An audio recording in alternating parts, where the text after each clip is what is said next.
जय हिंद दोस्तों। आपका बहुत बहुत धन्यवाद क्योंकि आपने मेरे पिछले वीडियो को इतना प्यार दिया।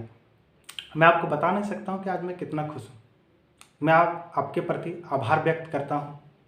आप मेरे वीडियो को ऐसे ही पसंद करते रहें और आपसे निवेदन है कि आप मेरे वीडियो को सब्सक्राइब करें और अच्छा लगे तो कमेंट भी करें। दोस्तों, मैंने पिछला वीडियो में आप लोगों को बताया था कि हम इतिहास को किस प्रकार से पढ़ेंगे। आज मैं बताऊंगा इतिहास में जो पेपर में प्रश्न कैसे पूछे जाते हैं। आइए हम इतिहास को जानते हैं। मैंने पिछला वीडियो में बताया था कि इतिहास को 3 भागों में बांटकर पढ़ते हैं: प्राचीन भारत, मध्यकालीन भारत और आधुनिक भारत।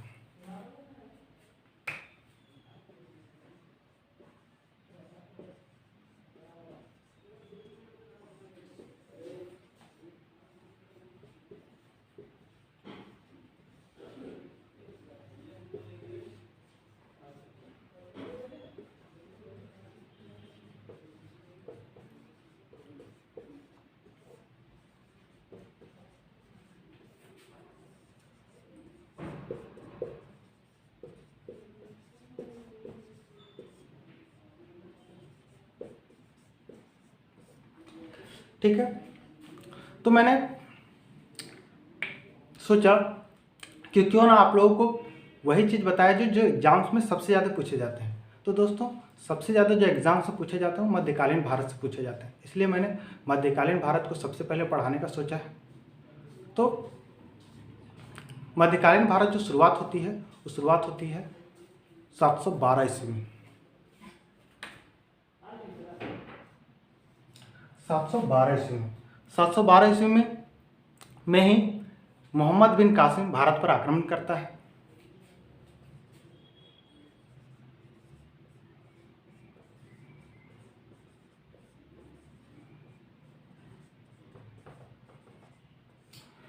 मोहम्मद बिन कासिम आक्रमण करता है और जो मोहम्मद बिन कासिम होता है वो सिंध पर आक्रमण करता है और सिंध का राजा होता है दाहिर।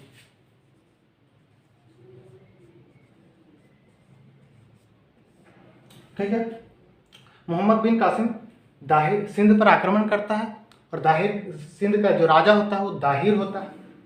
ठीक है दोस्तों, मोहम्मद बिन कासिम से प्रश्न पूछे जाते हैं वह कौन सा पहला मुस्लिम शासक था जिसने जजिया वसूला था। जजिया,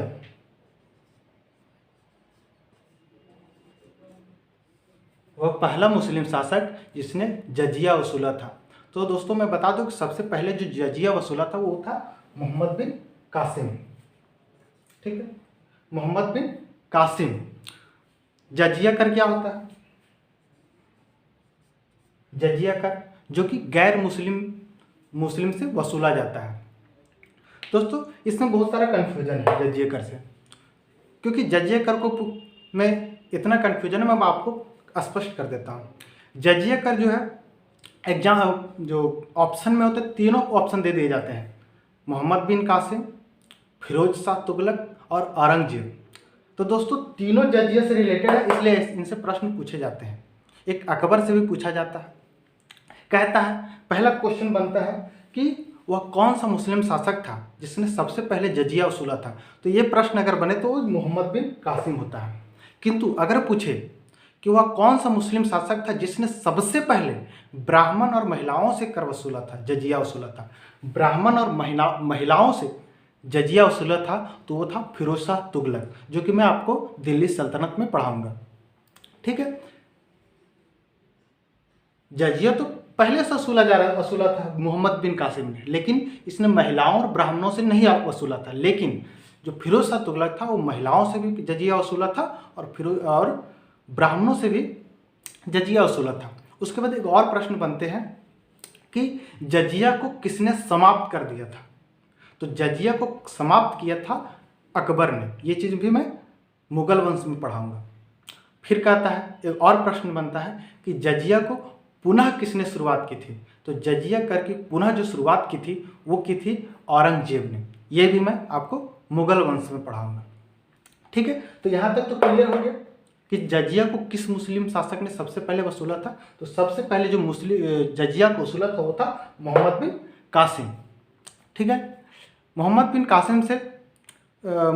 कासिम जो था वो भारत पर आक्रमण करने का एक ही उद्देश्य था, यहाँ पर लूटपाट करना और इस्लाम का प्रचार प्रसार करना। इन चीज़ों को आपने देख लिया, मैं इसको मिटा देता हूँ।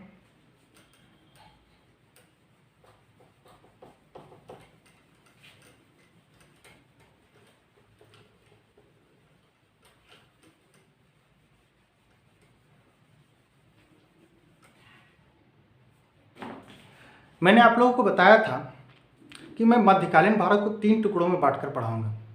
एक 1200 से 1206 ईस्वी तक, 1206 से 1526 ईस्वी तक, 1526 से 1707 ईस्वी तक और 1707 से 1947 ईस्वी तक।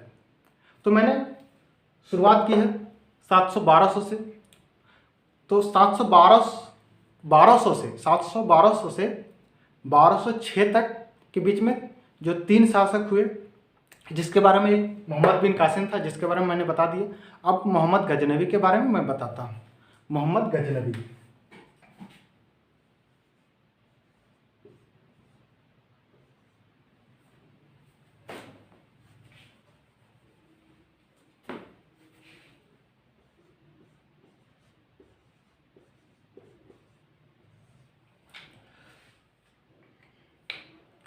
मोहम्मद गजनवी से प्रश्न बनता है।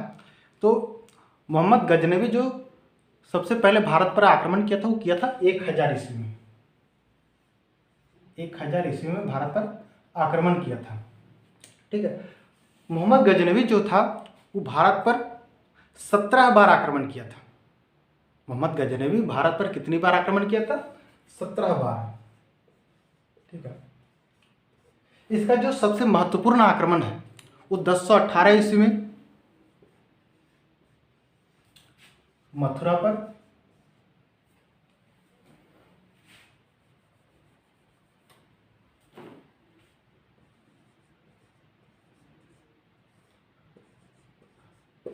पर, और 1025 ईस्वी में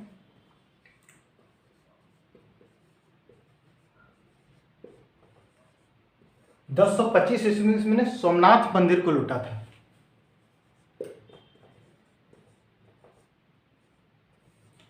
ठीक है, 1025 ईस्वी में मोहम्मद गजनवी जो है सो सोमनाथ मंदिर को लूटा था। ये सोमनाथ मंदिर कहाँ है? गुजरात में। ठीक है, ये सबसे ज़्यादा महत्वपूर्ण प्रश्न है जो कि एग्जाम्स में अक्सर पूछा जाता है। इस सोमनाथ मंदिर से मोहम्मद गजनवी को 20 लाख दिनार राशि प्राप्त हुई थी। कितना?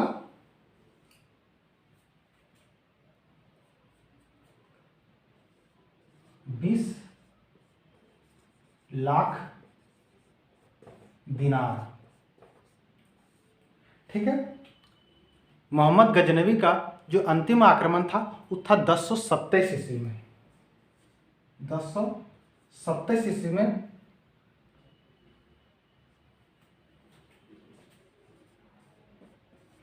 जाटों के विरुद्ध, जाटों के। ठीक है, मोहम्मद गजनवी जो था उसको मूर्ति भंजक कहा जाता था, क्योंकि यह मंदिरों को लूटता था और उनकी मूर्तियों को तुड़वा देता था या उन्हें अपवित्र करवा देता था। इसीलिए मोहम्मद गजनवी को मूर्ति भंजक की संज्ञा दी गई है। ठीक है, इससे एक और प्रश्न बनते हैं कि वह कौन सा मुस्लिम शासक था जिसने सबसे पहले सुल्तान की उपाधि धारण की। तो सबसे पहले सुल्तान की उपाधि जो धारण की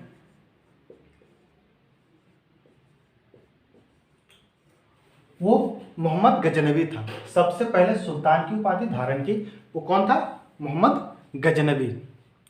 ठीक है, मोहम्मद गजनवी से और प्रश्न पूछे जाते हैं कि इसमें से इसके समय में कुछ इतिहासकार भारत आए थे, उनके बारे में पूछा जाता है। कुछ महत्वपूर्ण इतिहासकार हैं जिनके बारे में मैं आपको बता दूं। ये इतिहासकार थे, मैं इसको पहले मिटा देता हूँ। यहाँ तक आप लोगों ने नोट कर लिए। ठीक है।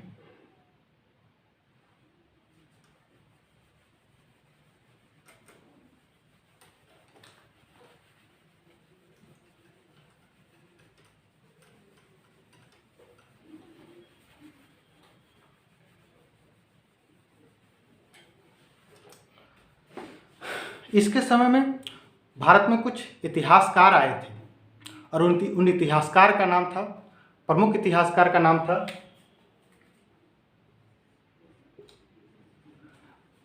अल-बरूनी,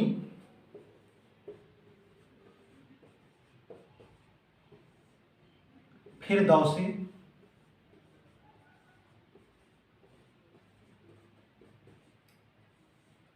फर्रुखी,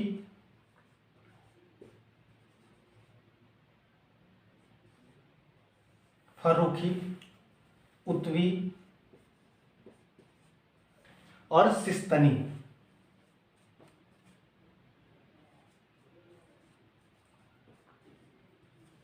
एग्जाम से पूछे जाते हैं कि इनमें से कौन से इतिहासकार हैं जो कि मोहम्मद गजनवी के साथ भारत आया था। तो ये पांचों ऑप्शन रहेंगे, इनमें से कोई 3 ऑप्शन रहेगा और एक दूसरा ऑप्शन रहेगा। तो ये आपको कम से कम ये 4 याद कर लेना है, अल-बरूनी, फिरदौसी, फर्रुखी और उत्वी। अल-बरूनी की एक पुस्तक है, महत्वपूर्ण पुस्तक है, किताब उल हिंद। ये बहुत ही चर्चित किताब है, किताब उल हिंद।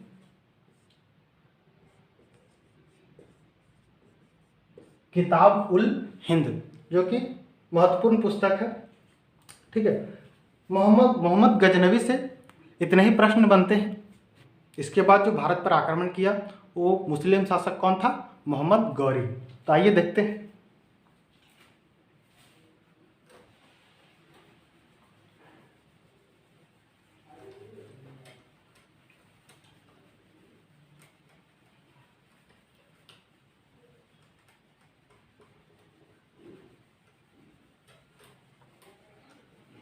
ठीक है, उसके बाद देखते हैं हम लोग मोहम्मद गौरी।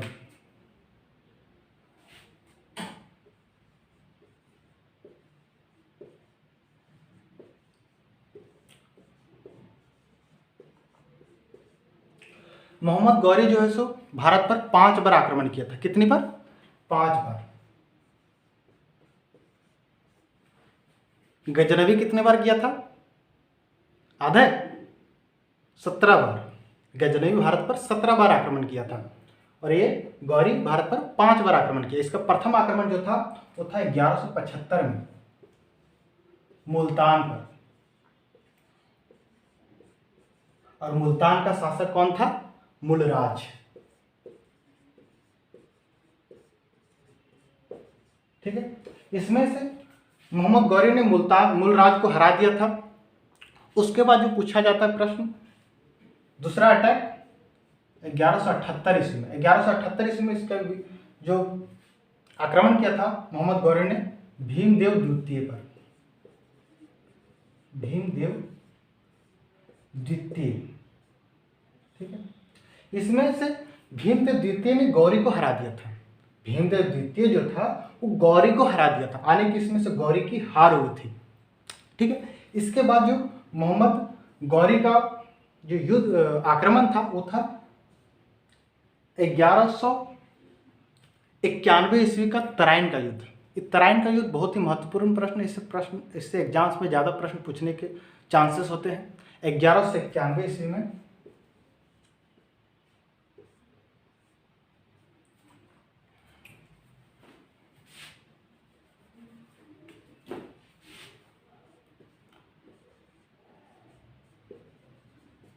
तराइन की पहली लड़ाई। तराइन की पहली लड़ाई। यह तराइन की पहली लड़ाई किसके किसके बीच में हुआ था? मोहम्मद गौरी और पृथ्वीराज चौहान के बीच में। ये वही पृथ्वीराज चौहान है, 4 बास 24 गज, अंगुलहास प्रमाण, ताव पर सुल्तान, मत चुको रे चौहान, मत चुको रे चौहान, है ना। ये तराइन की प्रथम लड़ाई हुई थी। किसके किसके बीच में? गौरी और पृथ्वीराज चौहान के बीच में। गौरी और पृथ्वीराज चौहान के बीच में। ठीक है, मैं इसको ऊपर से लिखता हूं। अच्छा, एक मिनट। पृथ्वीराज चौहान के बीच में। उसके बाद इसका अगला जो युद्ध था वो था 11 अगला अटैक जो था वो 1192 ईस्वी में था, तराइन की दूसरी लड़ाई। 1192 तराइन की दूसरी लड़ाई।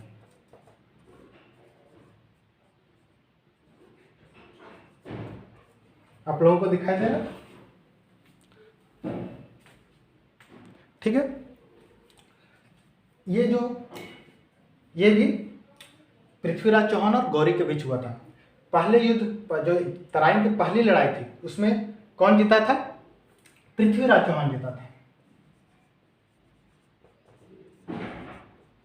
पृथ्वीराज चौहान। किंतु दूसरी लड़ाई में पृथ्वीराज चौहान की हार हुई थी और इसमें से गौरी ये लड़ाई जीत गया था और उन्होंने पृथ्वीराज चौहान को बंदी बना लिया। मैं इसकी कहानी में आपको डिटेल से बताऊंगा पृथ्वीराज चौहान के बारे में। फिर अभी देखते हैं मोहम्मद गौरी का एक 5वां आक्रमण। गौरी का जो 5वां आक्रमण था वो था 1194 ईस्वी में चंदावर का युद्ध। 1194 ईस्वी में चंदावर का युद्ध। ठीक है, ये हुआ था मोहम्मद गौरी और राजा जयचंद के बीच में। यहां लिख देता हूं, जयचंद। दिख रहा है आप लोगों को? मोहम्मद गौरी और राजा जयचंद के बीच में।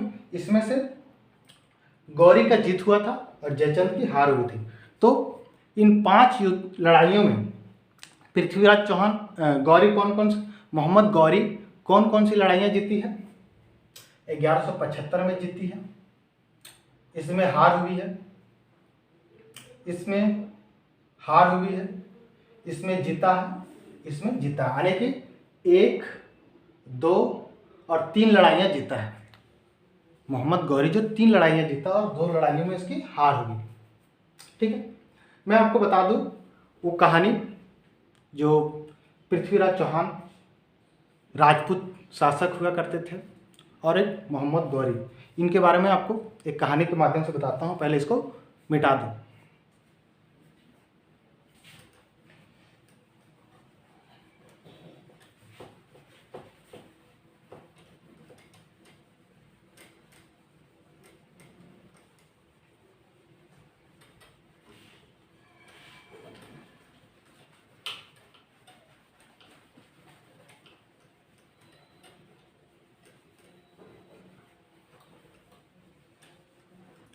तो ये जो पृथ्वीराज चौहान है,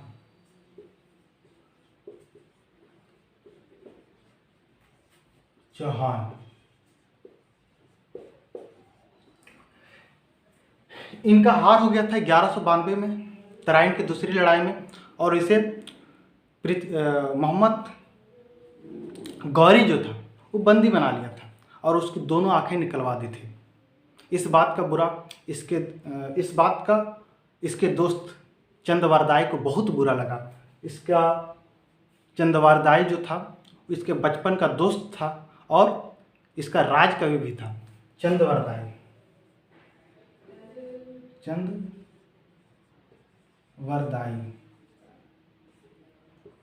ठीक है। चंदवारदाई का एक पुस्तक है जो कि एग्जाम से पूछा जाता है, पृथ्वीराज रासो।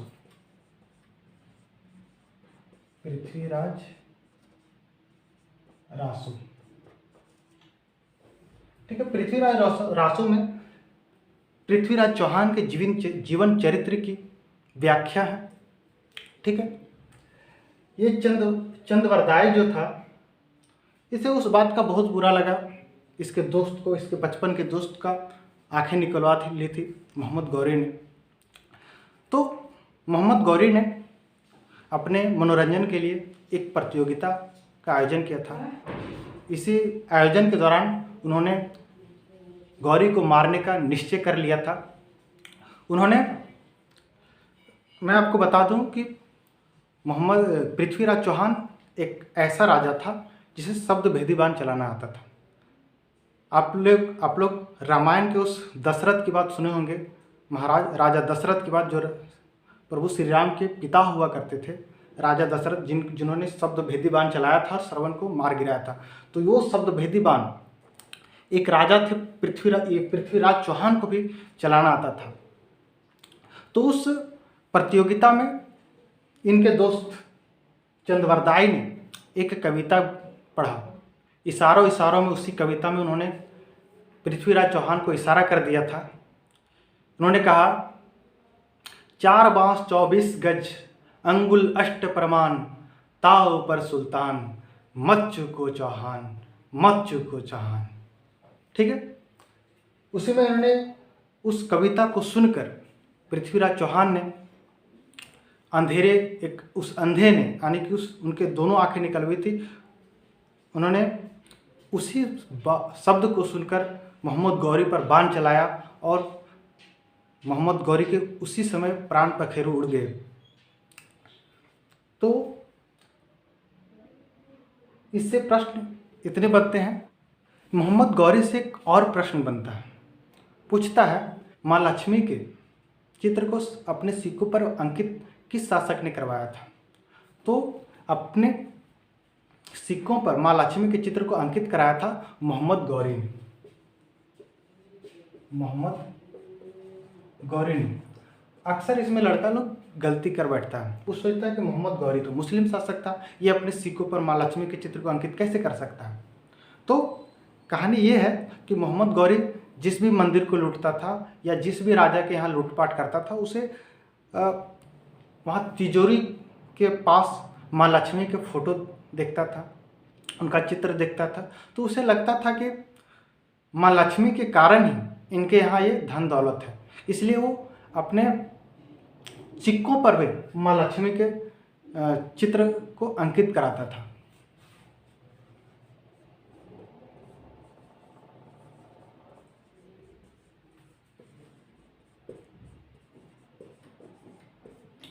ठीक है, तो इसमें से 4 ऑप्शन रहेंगे, जिसमें से कुछ हिंदू शासकों के भी ऑप्शन दिए रहेंगे और लड़का उसमें हिंदू शासक को मार के निकल जाएगा। लेकिन आपका गलत हो जाएगा, जो माँ लक्ष्मी के चित्र अपने सिक्कों पर सबसे पहले जो अंकित कराया था वो था मोहम्मद गौरी।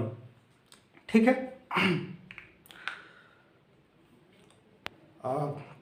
आप लोग इसी तरह मेरे वीडियो को देखते रहें, लाइक करें, सब्सक्राइब करें, कमेंट करें और बेल आइकन को दबा दें ताकि मैं जो भी वीडियो अपलोड करूं उसका नोटिफिकेशन आप लोगों को सबसे पहले मिल जाए। और मेरे वीडियो को ऐसे पसंद करें। आपका बहुत बहुत धन्यवाद। कम से कम मुझे 1000 सब्सक्राइबर चाहिए ताकि मेरा वीडियो चले, और मैं यूट्यूब चलाने के लिए कम से कम 1000 सब्सक्राइबर चाहिए। और मुझे उम्मीद है कि आप मेरे 1000 सब्सक्राइबर को पूर्ण करने में आप हमारी मदद करेंगे। मैं आपका आभारी हूँ, आप मेरी मदद करेंगे। 1000 सब्सक्राइबर आप हमारे वीडियो को, चैनल को सब्सक्राइब करेंगे। धन्यवाद।